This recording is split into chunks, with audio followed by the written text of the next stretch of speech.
এমাহৰ অন্তত কলিয়াবৰৰ হাতীমূৰা মাথাউৰিৰ ভঙা অংশৰ অস্থায়ী বান্ধ নিৰ্মাণৰ কামৰ বুজ ল'লে জলসম্পদ মন্ত্ৰী পীযুষ হাজৰিকাই।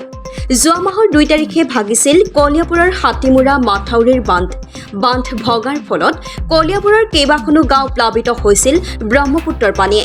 অৱশেষত মেগা জিঅ'বেগ পাৰ্কোপাইন আদি বিভিন্ন উন্নত মানৰ সামগ্ৰীয়ে কলঙৰ মুখ বন্ধ কৰাত ব্যস্ত জলসম্পদ বিভাগ। মেগা জিঅ' টিউবেৰে নিৰ্মাণ কৰা বান্ধ কোনোপধ্যেই এইবাৰ ব্ৰহ্মপুত্ৰ পানীয়ে উটুৱাই নিব নোৱাৰে।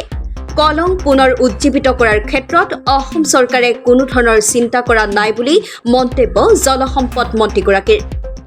জখলাবন্ধাৰ পৰা আদিত্য সিঙৰ ৰিপৰ্ট লাইভ অসম। আমাৰ একচুৱেলি ব্ৰহ্মপুত্ৰ খুঁটি আমি ব্ৰহ্মপুত্ৰ খুঁটি এটাহে বন্ধ কৰিলোঁ। ইমান ইজিও নাছিলে, খুব টান কাম আছিলে। নৰ্মেলি য'ত ব্ৰিজ হৈছে আমি 15 দিনত কৰোঁ, ইয়াত আমাক 27 দিন লাগিলে। আপোনালোকে চাগে দেখিছিলে ইয়াতে কেইদিনমানৰ আগত কিমান পানীৰ কাৰেণ্ট আছিলে। গতিকে কষ্ট কৰি আমাৰ ইঞ্জিনিয়াৰসকলে কৰিলে, আমাৰ কৰ্মচাৰীসকলে কৰিলে। এটাই মোৰ পৰামৰ্শ বা এটাই মোৰ তেওঁলোকৰ প্ৰতি মই কালিয়ে কৈছিলোঁ তেখেতলোকক যে য'ত আমি এতিয়ালৈকে জিঅ' মেগা টিউব পেলালোঁ তাৰ পৰা আগলৈ এটা আৰু পিছলৈ এটা, মানে 2 চাইডে আৰু 2টা মেগা টিউব যাতে দিওঁ আৰু যাতে ষ্ট্ৰং হয় তাৰ কাৰণে কাম কৰিবলৈকে নিৰ্দেশ। 15 আগষ্টৰ পূৰ্বে ক্ষতিগ্ৰস্ত পৰিয়ালসকলক ডেফিনেটলি পাব। চৰকাৰে এইটো কৰি আছে। 15 আগষ্টৰ আগতে হয়তো কেইদিনমান 12 তাৰিখে পোৱাৰ কথা আছিলে। 15 আগষ্টৰ এসপ্তাহ পাছতো হ'ব পাৰে, কিন্তু 100% পাব, প্ৰত্যেকজনে পাব। তাত কোনো ধৰণৰ দ্বিতীয়টো চিন্তা নাই। আমাৰ যাৰ ঘৰ ভাঙিছে, কমপ্লিট ঘৰ ভাঙিছে, ফুল ডেমেজ হাউচ, তাৰ কাৰণে আমি 1,20,000 টকা দিওঁ। পাৰ্চিয়েল ডেমেজৰ কাৰণে 5,000 টকা আৰু কিতাপ পত্ৰৰ কাৰণে 5,000 টকা, 4,500 পৰা 5,000 টকা হয় নেকি, এইটো আমাৰ LTMA ডিপাৰ্টমেণ্টে চাই বা ৰাজহ ডিপাৰ্টমেণ্টে চাই। আৰু বাচন বৰ্তনৰ কাৰণেও 5,000 মান টকা পায়। গোটেইখিনি অতি সোনকালে দিয়া হ'ব বুলি মই ঔষধনৰ কাৰণে যিখিনি আছে আমাৰ ৰিলিফ মেটেৰিয়েল, মই একচুৱেলি ৰিলিফটো মোৰ ডিপাৰ্টমেণ্টে নাচাই যেতিয়া মই এটা এটাকৈ নাজানো, কিন্তু এটা জানো যে 1,20,000 টকা ফুল ডেমেজ হাউচত পায় আৰু পাৰ্চিয়েল ডেমেজত 5,000 5,500 টকা পায়।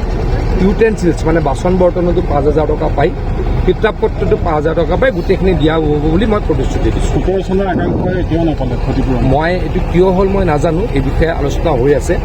আনকি সেইদিনাখন কেবিনেটতো এই কথা আলোচনা হৈছিল। 17 চনত যিখিনিয়ে পোৱা নাই নিশ্চয়কৈ পাব বুলি মই আশা কৰিছোঁ।